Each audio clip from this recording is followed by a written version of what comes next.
In an inbox overloaded world, what is the fastest way to stand out?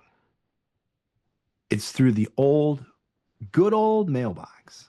Travis Allen Lee returns to the Lead Machine Growth Show. Thank you, my friend, to reveal how integrating direct mail with your digital marketing isn't just possible, it's profitable.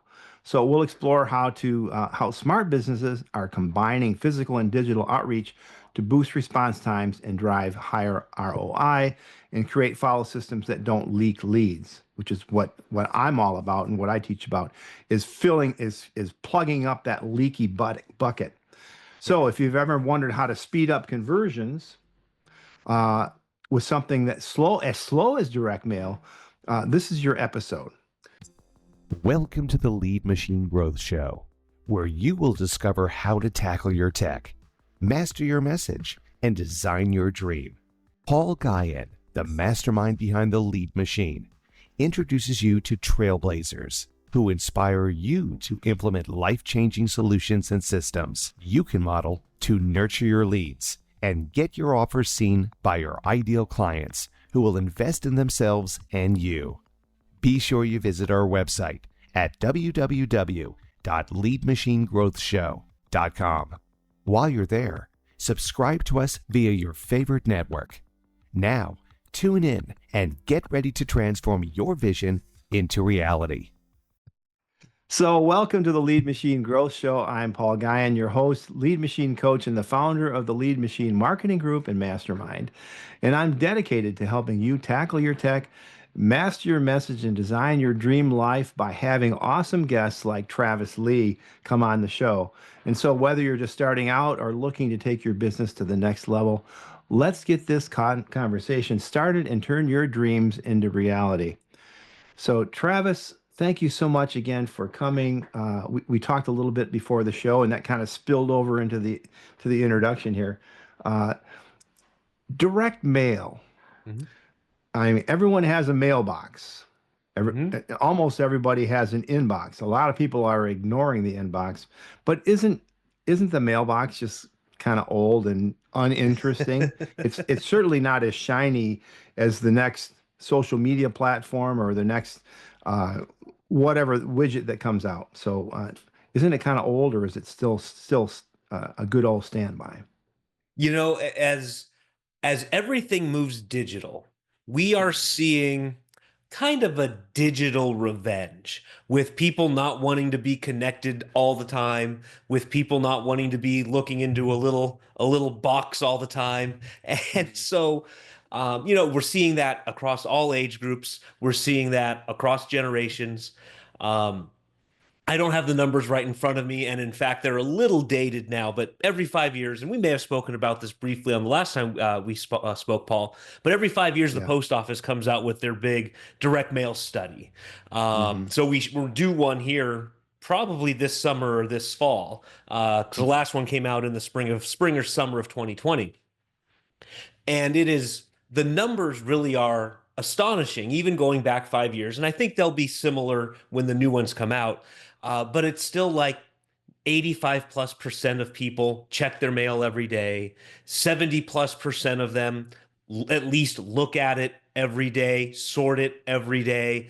The last numbers I saw that said if you're in the B2B space, 60% of B2B decision makers, whether that be C-suite people, whether that be, managers, basically anybody with a budget that they control, over 60% of them still prefer hard copy stuff, when making a buying decision.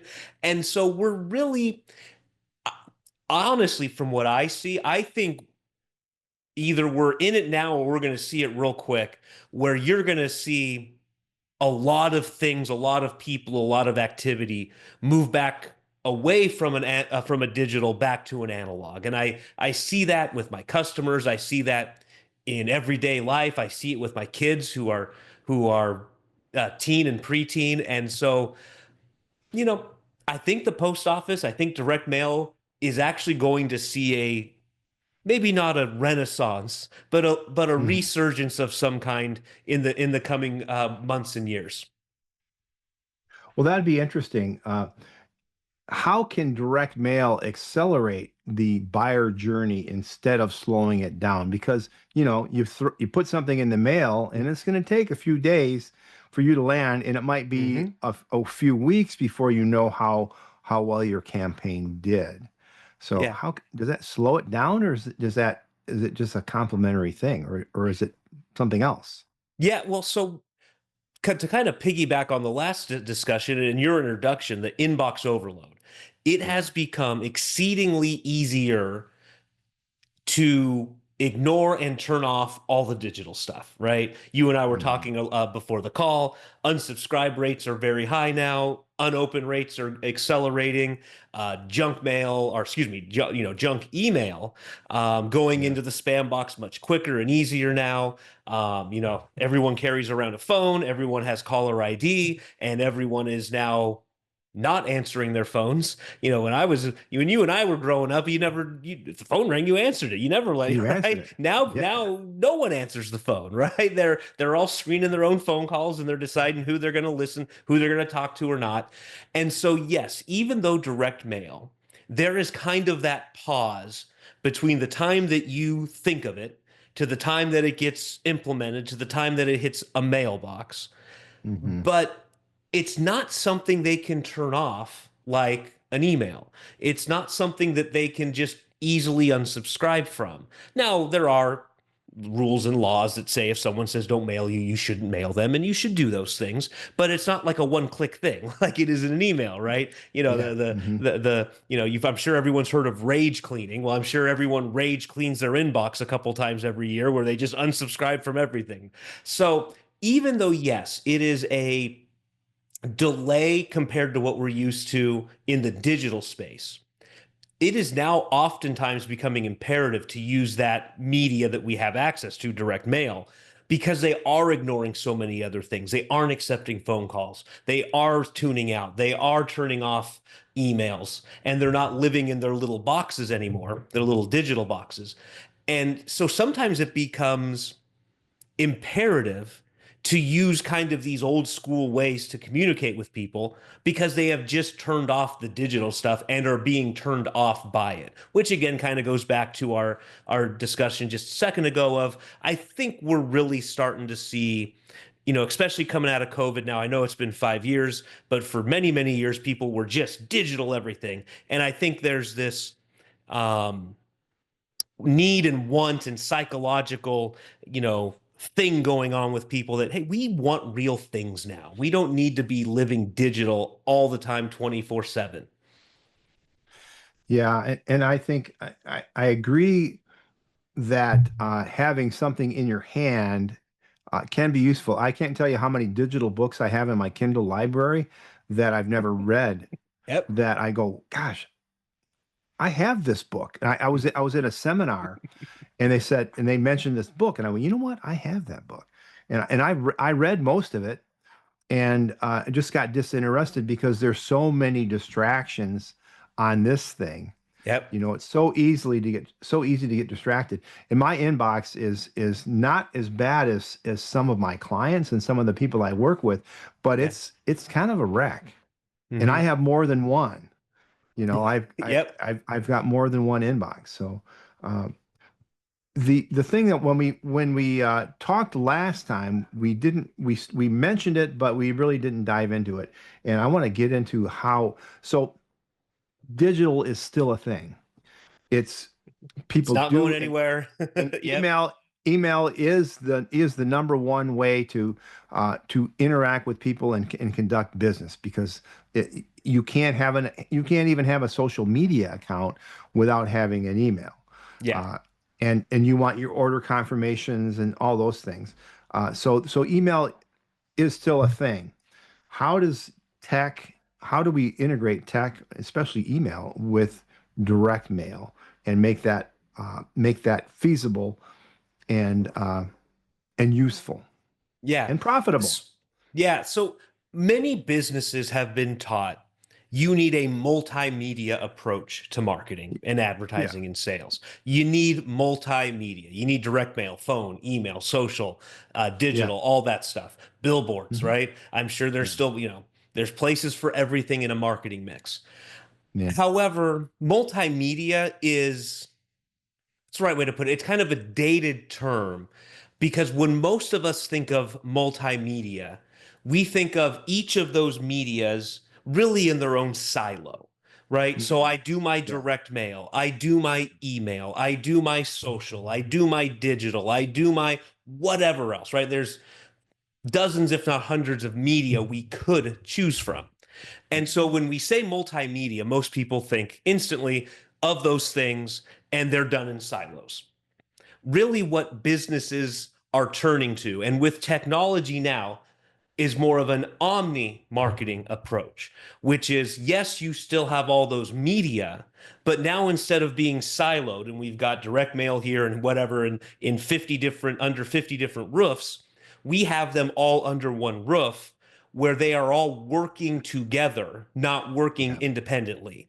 And that I think is the Yeah. big thing. And that is something that until recently was the reason people didn't do it that way, an omni marketing approach, because it was really hard. And we didn't have technology that we do now.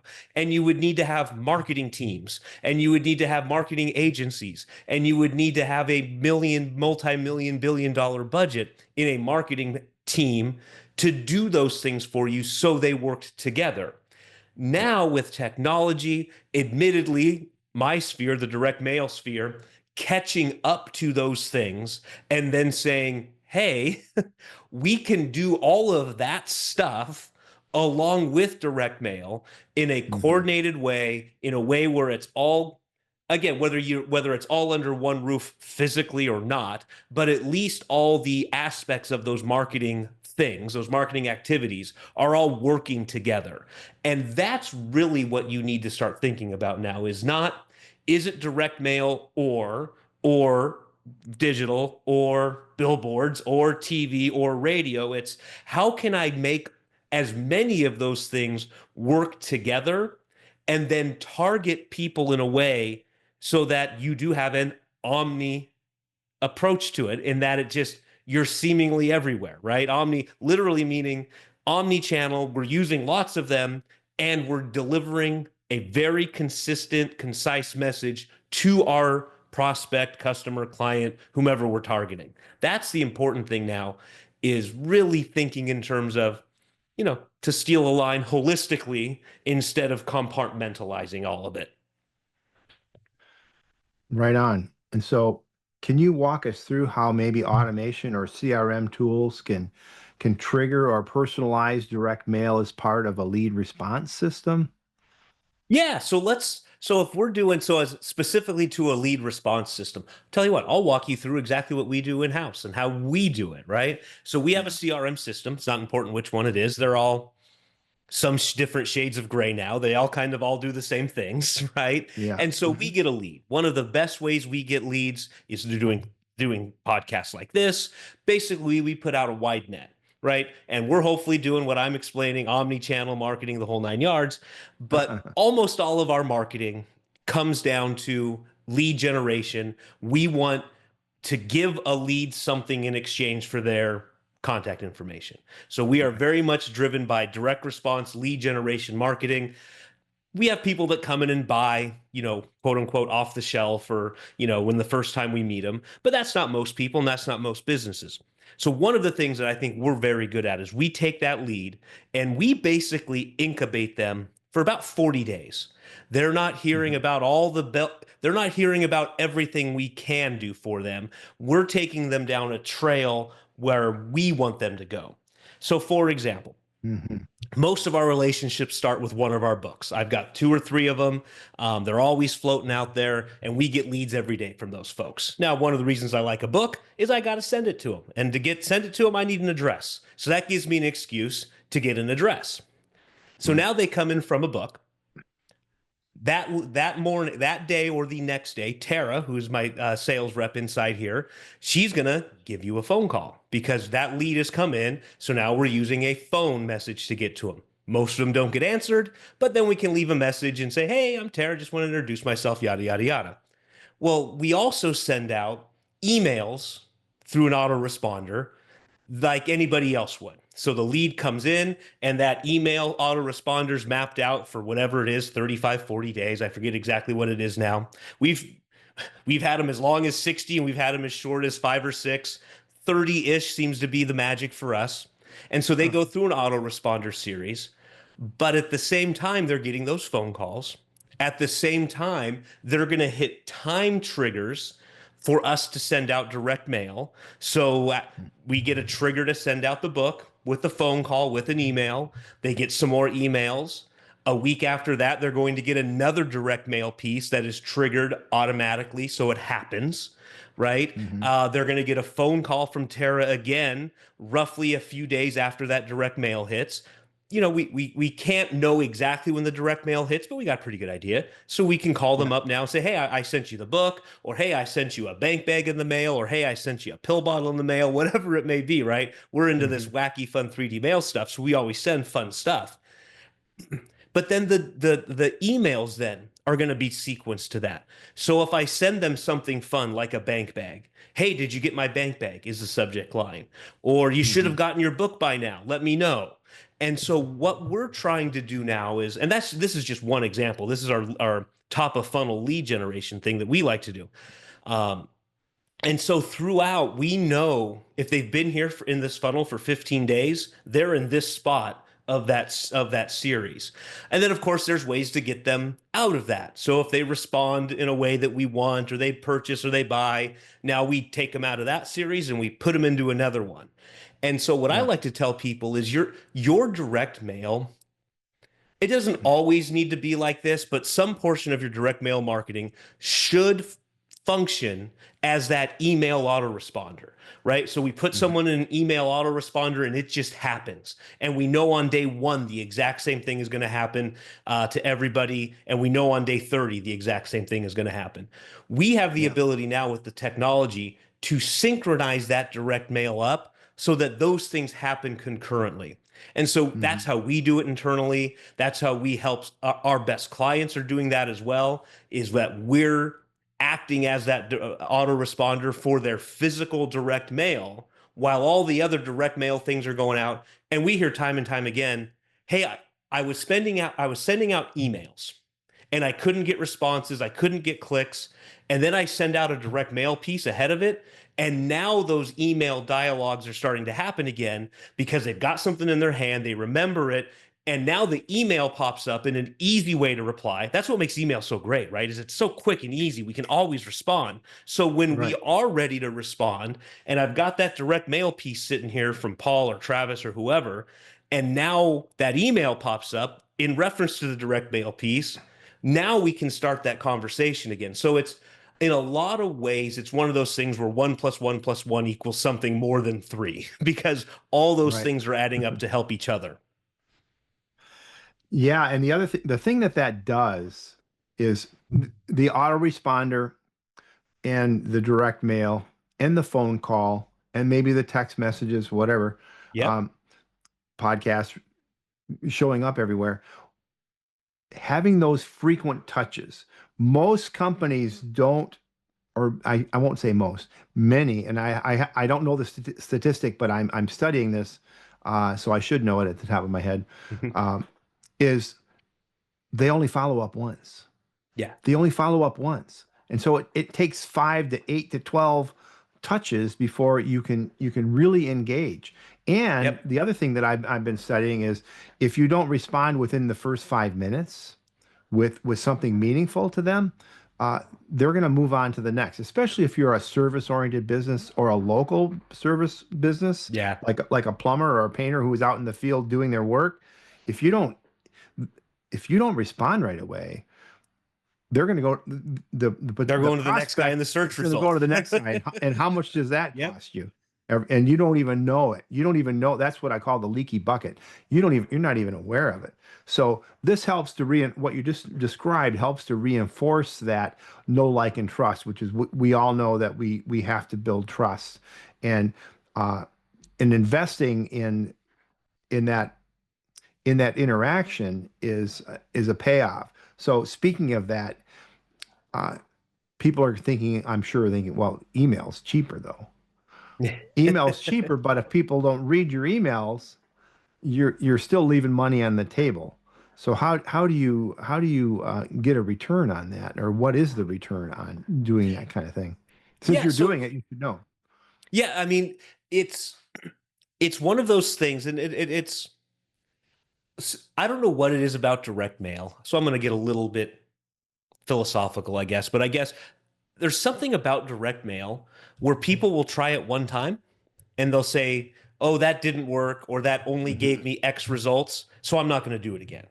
Yeah. And but they don't do that with their digital, right? I got to test and tweak and work on the messaging and try different timing and all that kind of stuff. Um, and I think a lot of it has to do with the immediacy of some of the digital stuff, right? That's what Hmm. digital has made things that were 1 day, 1 week, 1 month correspondence like instant, right? I'm Yeah. reading a book right now on the Revolutionary War, and it takes like 8 weeks to go across the Atlantic. So everything is reactive to 8 weeks ago, right? And so I think there's a little bit of impatience with direct mail because there's not that kind of instant feedback that you can get from other things. So the biggest thing, so I'm going to kind of indirectly answer your question, is to try something, get a baseline, and then continually try to beat the baseline. And the Yeah. best places to have your success with direct mail, two places. One is with existing clients. So Hmm. I don't care what it is that you offer. You've got a list of existing customers, clients, patients, members, Yep. whomever they are, going to them with direct mail. And we see this a lot with like, especially some established like coaches and people like that who are teaching people how to do their thing. They're seeing their email rates just crash, right? They're not getting the clicks, the opens, the ROI. You send out, 6 emails a month and I could make $10,000 and everyone's happy. And we're seeing, well, again, back to our conversation is they're just tuning that out. So, Hmm. you know, two ways, like I said, existing clients, go to them. Try putting something in the mail with them. Actually, there's three. The next one would be your lost clients or customers, right? So the most obvious one is a dentist. Everyone goes to the dentist every 6 months. On 6 months and 1 day, you're lost. So can we send something in the mail to them that's not just an email, that's not just a text? And then the Hmm. third place, which is what we've spoken about so far, is in that lead sequencing, right? The Yep. conversion process of it. How can I get them to buy sooner, faster, quicker? That's where direct mail can be dropped in. Notice we haven't even gotten yet to cold outreach, to prospecting, to right. We haven't even gotten there yet. So as long as you have Right. a semi-established business, if you've got customers and you're getting leads, this is a place to kind of insert that. Because if you can have success there, then a similar message can often go out to, say, the unwashed masses in some kind of cold environment. Yeah, and I'm going to put a pin in that for a second because I want to ask you, how has tech enabled better tracking in direct mail? Because we talked about that, it's Yeah. it's a day, it's a month, it's a week, it's a month, whatever what you said earlier. It takes time to get responses. Mm-hmm. So how has tech helped with that? A number one is the proliferation of tracking phone numbers, right? So the Mhm. ability to quickly and easily turn on a phone number and put that phone number only in certain places. It could be on a side of a bus, it could be on a billboard, it could be in a postcard, it could be in a sales letter. So that's one thing. That's a service that we offer as well, which is we can give you tracking things so that you know. So that's probably the less sexy, but technology has made it so that we can have phone numbers quick. I mean, I remember Yeah. when I started this business in 2007 or 8, it took us like 3 weeks to get a phone number, right? Yeah. We had to get a toll-free number, and then we had to get it forwarded, and right? It took like maybe not 3 weeks, but it took days to get a phone number. Now it takes like 5 minutes if you know how to do it, right? So Yeah. that's number Right. one, is we can track that way. Number two is our QR codes. And most importantly, especially in print now, are what we call personalized QR codes. So Mhm. let's say we've got a mailing list of 10,000 people. we can put a unique QR code on all 10,000 pieces of that mail piece. And then when Paul gets his mail and he scans it, we can know that Paul scanned his QR code, when he did it, with what kind of phone he did it from, and then we marry that information with the mailing list, and now we know his name and address, possibly his phone number, possibly his email. In theory, you could set it up where as soon as they scan it, they don't take action. Some number of minutes, hours, or days later, you reach out to them. So you can set up these. So now you can have these, static QR codes in the past were great. You could scan them and you knew aggregately how many people scanned a single QR code. Now with these personal ones, like I said, anywhere from a couple thousand to hundreds of thousands of pieces can be personalized with those QR codes. So that's another way that we do it. And then a third way that we do it, which is fairly proprietary, but we're able to put a little, what's called a Google Tag Manager. I'm sure you're familiar with those, a little piece of script, and we can put that on your website. And now that is a tracking code, just like a Facebook tracking code or anything else. And we can't do this 100% of the time. So at about a 60 to 80% clip, if I mail you a direct mail piece and you go to my website from that direct mail piece, that little piece of script is going to know that Paul on his computer at his home hit that website, right? And so now we can, now in that same list of 10,000, we can see everyone who scanned a QR code, and then we can go into another screen and see, oh wow, 15 people of those 10,000 today went to our website because of this little piece of code that we went on there that essentially matches their IP address to the address that we mailed. And so those are just three of and two of those three things weren't even available until a handful of years ago, right? Personal QR codes, and then these tracking codes that we're able to put on there. Now, for most of my clients, that's overload tracking, right? We're not doing 10,000, 20,000, 50,000, 100,000 piece mailers. We're doing several hundred or several thousand. So even with all of that said, how technology has made it better, you can still just get by if you've got frontline employees, assuming you're not the only one in the business, with a little bit of instruction and like a tally sheet, right? Okay, here's this website. Here's this website. It's only on this directmailpiece.com. And if they only go there and we get 6 buyers, we know that they came from there. So yeah, we can do all this fun stuff, and yeah, you can do it and should do it if you've got if you've got kind of some heft behind your mail pieces, if you've got some quantity. But nothing just beats good old fashioned, hey, let's send out 500 of these things, see if anybody calls, right? So don't let the tech get in the way. This is all stuff that's made things easier, but it's not required to track direct mail. Right. Okay. And so we're kind of button up against, now every business owner is going to tell you that, oh, we got to have new customers. We got to have new clients where we know that there's gold in our existing customer list. There's cross-selling, there's upselling, there's reactivation, there's all those things, much easier to sell to an existing client.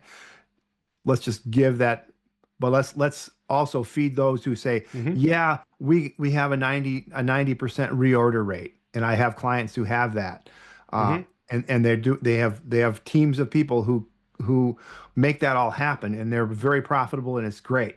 But what about the new customers? Because that's what they think that's what they think is gonna really make a difference for them. When people say I need more business, what they almost always mean is I need more new customers. That's almost what they always mean. That's what they mean. So now again, take everything we did with the tracking, right? Let's move that from wherever we were before, and we can stick that cap right on the cold direct mail pieces, right? So we want to go get new customers, new patients, new clients. We can do all those tracking things that we just spoke about. So that's one of the things that we can do. One of the other great things now that, again, the combination of direct mail being forcibly kind of kicked in the butt to get up to the 21st century speed. Yes. And all of these social media platforms now is you can now have kind of that omni-channel approach to a direct mailed list of cold prospects. So we can take a direct mail list, typically need about 2,000 on up, and we can send them a direct mail piece, postcards, sales letters, anything we want. We can take that same direct mail list, upload it to the, at this point for our services, to the Meta platforms, so Instagram and Facebook, and now we can serve that same mailed list digital marketing ads on those two platforms, as well as the Google ad network. So now let's say you send out, Yeah. I'll give you an example of one. It's not in the mail yet. By the time this gets posted, it'll probably be in the mail. But we're working with a client right now, financial planner, insurance guy in Texas, wants to run an event, your typical event where you bring people in, have a nice dinner, you talk to them about financial planning and investments, and you book appointments from there, right? Very traditional way of getting a whole bunch of prospects into a room and trying to sell several dozen at the same time, right? Very tried and true program. Well, we're going to send out the direct mail piece. It's going to be a nice high class invitation. That's going to go out to them. The day we take it to the post office, those same 2,500 prospects, only 2,500, right, which is not very big in the direct mail space, are now going to start seeing ads across Facebook, Google, and Instagram that look just like the ads in the direct mail piece. So the branding is all the same. And so before they even get the piece, we're going to start serving them ads digitally. And so this is what I mean by that omni-channel marketing approach, right? Yeah. So we've got the hard paper and ink analog over here going out the door at the same time to the same people with the same message, going to the same website to register with the same tracking little pixels we just talked about, are going to now be served ads to go to that website. And so for 14 days, they're going to start seeing these ads. They can be static images, they can be videos. Any of the ads that you see on any of those platforms right now, we can run for you, right? So they could be, 5-second hits to 35-minute presentations up on your, right? Any ad that you see falling in your newsfeed can be done that way now. And so now this is what we're talking about when we say all under one roof. Let's have digital line up with the analog and the direct mail, and then take that exact same message and put it to them in multiple different media formats. And that's really where you're going to get the best bang for your buck, right? Is when you start doing things where, again, digital, we could throw email in there. So now we could time it so that an email goes out about the same time that direct mail hits. We could send text messages if we had phone numbers. We could make phone calls if we had the ability to make phone calls. So even if you're looking for new clients, new patients, new members, whatever that may be, you can use the same omni-channel approach. And for most people, I'd probably encourage them to do some kind of lead generation ad for that. Doesn't have to be. In our case with the financial planner, we're asking them to pay $50 to come to a nice steak dinner that they get refunded back when they show up at the door, right? So that's just one example. That was the most recent one I was working on right before we got onto this interview. Nice. So I know I'm thinking about this, and I'm sure our listeners are thinking about this. Okay, so where do I get a list of people, and who should I get? What are reliable sources? I can't tell you how many times in my inbox I have people saying, "Oh, I have the list for a particular convention that's happening that's in your wheelhouse." And I know better than to take that list, because they're bad news. Yeah. So where can I get reputable lists from that that are more likely to convert? Yeah, great question. We could do a whole episode on just list selection, so I'll give you the highlights. Yeah, I know. First off is to work with a reputable list broker. So in our space, they're called a list broker. They aren't going to be the ones supplying you the list. They are going to be the liaison for you and the list owners. So to give you just the real brief overview, Again, we could do a whole interview on that. I could do a whole day on I could do a whole 8-hour section on list selection. But in Yeah. in list world, you've got two things basically. You've got compiled lists, which are essentially the modern version of the white pages with demographic data. Right. Yeah. So I want everyone who makes over 100 grand, is married, has one kid or more, and lives in this geographic area. And by the way, we could add like, I think 350 more attributions to that, right? So they have a Discover card, they have an Amex card, they buy dog stuff, they don't buy dog stuff, they subscribe to certain magazines, or right. So that's essentially the white pages with demographic data. Yeah. That's probably a good enough list for most consumer facing companies. Just right. That's just what it is.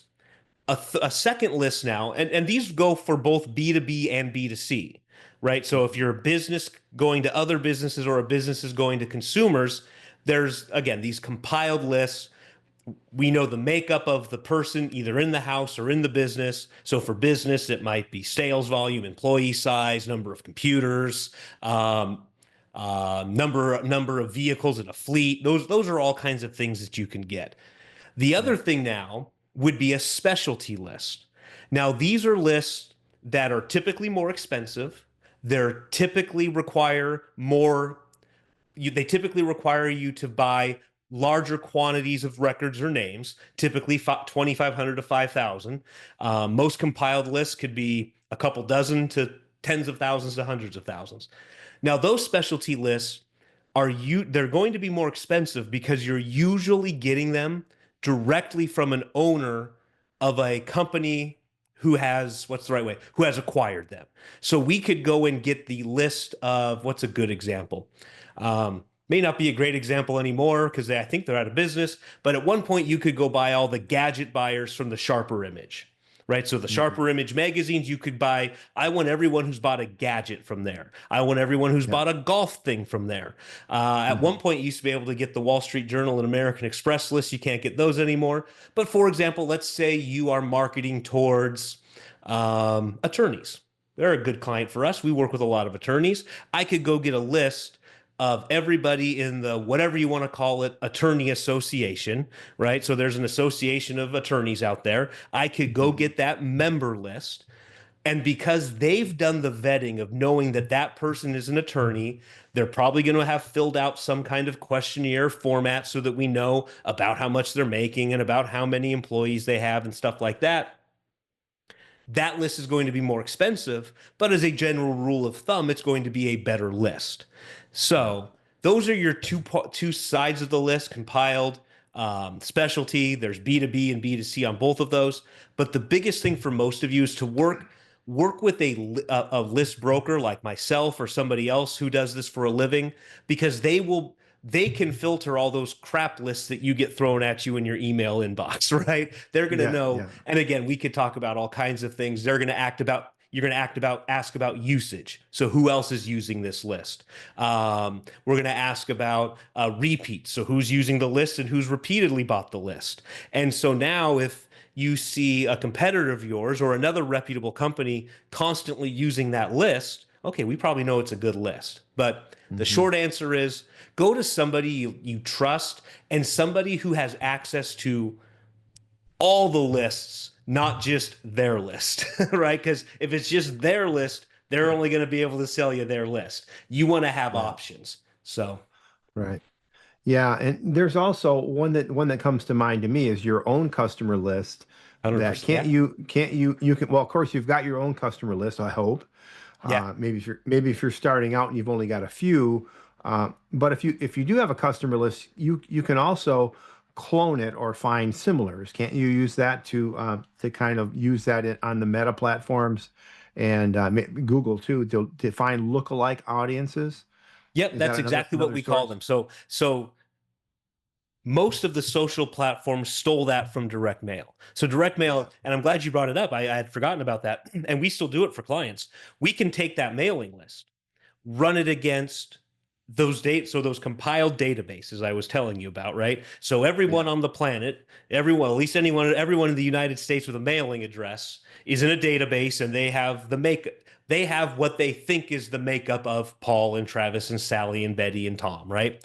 And so Yeah. we can take that list, upload it, and find all the commonalities about the list. So we can't find out on an individual basis that Travis makes X amount of money and has been married for Y number of years. But what we can do is say, take a list of 500 customers, upload it to that, get a lookalike, and then it gives us a report of the commonalities, and then more importantly, the statistically relevant commonalities, right? So, Mhm. boy, you've got a lot of people that are married. Like Big Red Star, you should probably only buy a list of people who are married. I'll give you an Yeah. example of this. We were working with a dry cleaner in Wichita, Kansas. I believe it was Wichita. I think it was Wichita. But in terms of dry cleaner's a big company, right? He had 9 or 11 locations, so about as Wow. big as you can get for an independent dry cleaner nowadays. And we took his A-list customers, uploaded it, got it back. About 80% of it reinforced what he already knew, but one thing stood out to him. It was something like 81% of his A-level clients still had kids in the home. Well, okay, Ah.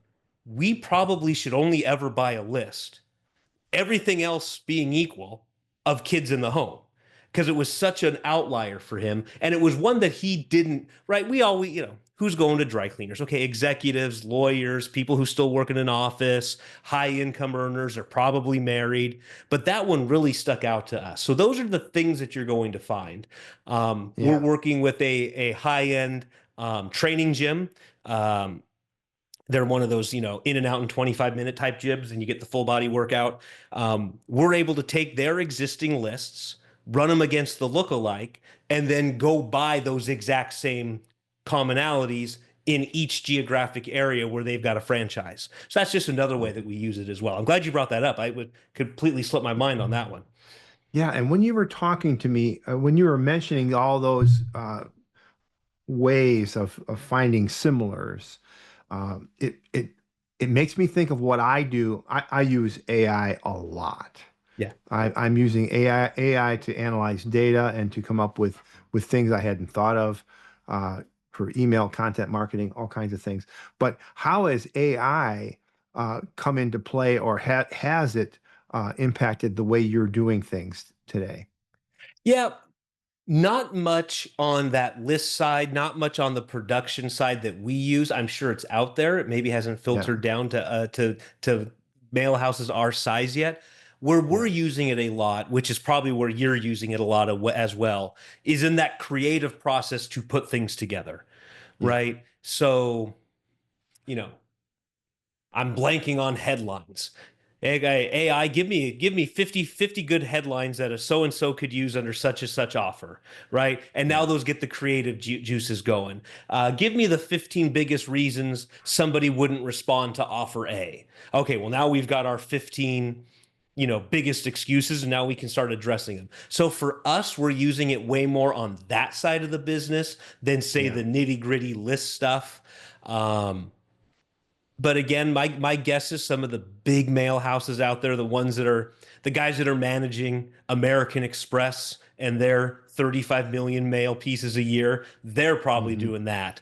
Yeah. I haven't seen that trickle down to our kinds of marketing yet in a way that it makes sense for most businesses to run, without having American Express's marketing budget. Right. Right. Wow. One more question. Well, actually, a couple more questions. Okay, no problem. What what question what question do you wish I would have asked or I didn't ask you that I gave you a list of half a dozen topics that we could Hmm. talk about, and you kind of Yeah. chose this one. About this topic, what should I have asked you so far? Boy, that's a good question. What should you have asked? I mean, the biggest thing is, boy, I don't got a good, what should you have asked? Well, or Hmm. let me ask you in a different way. What are Okay. you excited about with the combination of digital and direct mail That websites. so yeah, that what I'm excited with that is a lot of the stuff we already spoke about, but it's that ability now for the Main Street customer, the Main Street business owner, not Costco, not Amex, not Amazon, the Main Yeah. Street business owner through the tech that we've covered here, some that we haven't covered here, they're now able to do this in a price effective manner that they can track it, they can have confidence with it, they can be in multiple places at once with Hmm. really the turning on and off of one light switch. Whereas before you had to have 17 spinning plates going on in the background, and if one of the plates fell, then the other 16 didn't work. And so I think Yeah. that's the biggest thing that I'm excited about with what we've spoken about today is just the Uh-huh. ability for a customer without the Amex budget to say, I want to have an omni-channel approach, and I want to be on 3 or 4 different platforms and be in the mailbox and have a way to do that easily and track it. So that's, I think, the fun thing now is that, and my guess is if we do this interview in 3 or 4 years and your AI question, I'll probably have a similar answer to that. How AI has now trickled down to those of us who can use it and afford it without being Amazon. Yeah, and I think it's going to be sooner than that. Yeah, very likely. Very likely. Very likely. And the what about the mail stream? Isn't the mail stream you got the United States Post Office, and then you've got independents and things like that. Do you see some big changes coming there with regards to I've been I think it will saying for still years, yeah, I've been saying for years, you may see some things around the edges that get changed in direct mail. Direct mail as it stands right now, I used to say it won't happen in my lifetime, your lifetime, or my kid's lifetime.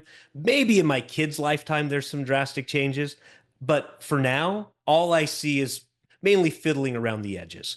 For Mhm. example, completing just getting rid of regular mail delivery on Saturdays, right? So for years, post office has done package delivery on Sunday because that's where the money is. I can see them saying, okay, regular letters, magazines, periodicals, that's only going to be a Monday through Friday thing, and we'll continue to do the packages on Saturdays and Sundays. I can see things like that happening. I can see maybe um, what's the word I'm looking for? A draw towards or a maybe not door to door delivery like we're used to. So I can, first thing you're going to see is cluster boxes in new neighborhoods. So you're going to see, you'll have 50 Yeah. mailboxes in a cluster. That might Mhm. eventually move down to a central localized kind of sub post office where now everyone has to go to get their mail there. You see this in small Yeah. towns already. In my little Yeah. town, we have to go to the post office to get our mail. I cannot get mail delivered to my office. I have to go to the post office. So you're already seeing some of that. Um, so I think you're going to see some tinkering around the edges. Um, it's just too big of an industry. I mean, they deliver, I Yeah. think I saw 323 million pieces every single day. So Wow. 323 pieces times 300 mailing days a year. Let's take out some Sundays. That Yeah. has to go somewhere. And Yeah. you can't just flip a switch and have that all go somewhere else. So I think it's going to be Yeah.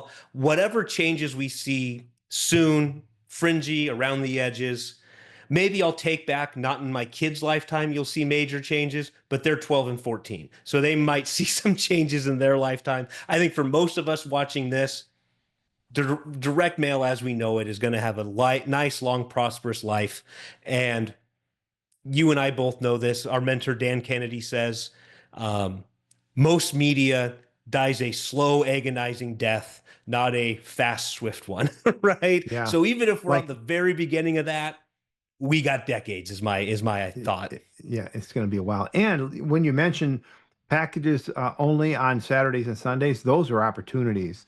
The Yeah. changes and disruption in that system are potential opportunities. When an industry is disrupted in any way, like think Elon Musk when he came out with PayPal, Hmm. just took the banking industry just like on its ears, Yep. and that's kind of that's an opportunity.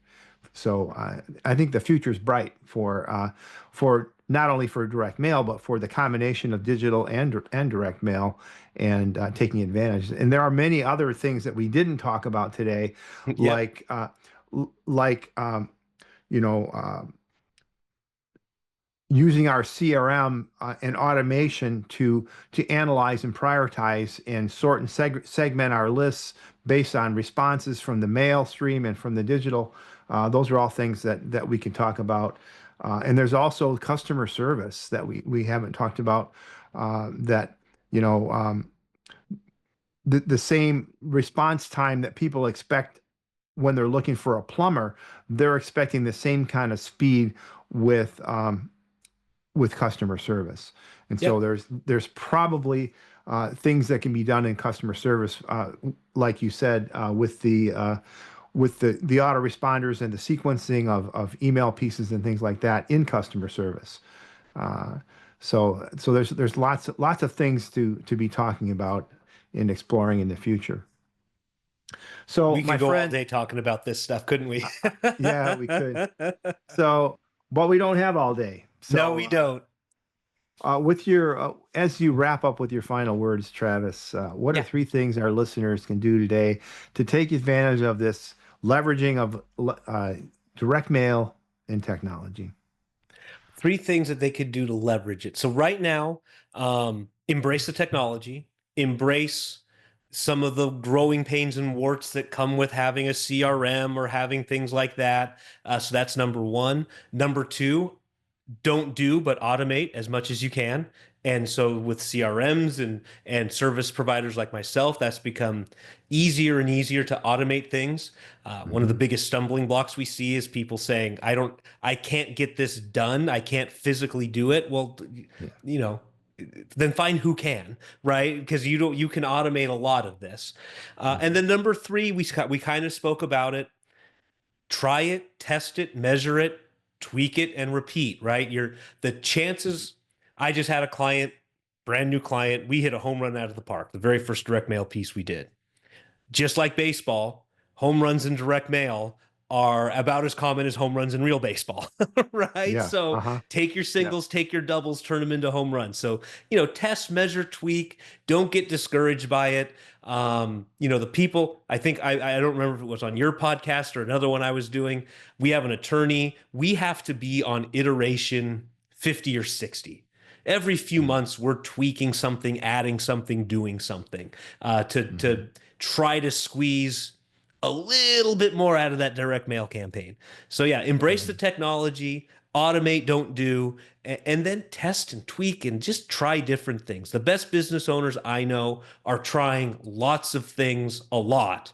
I mean, the proverbial throw it against the wall and the stuff that sticks, we do that even more. So Hmm.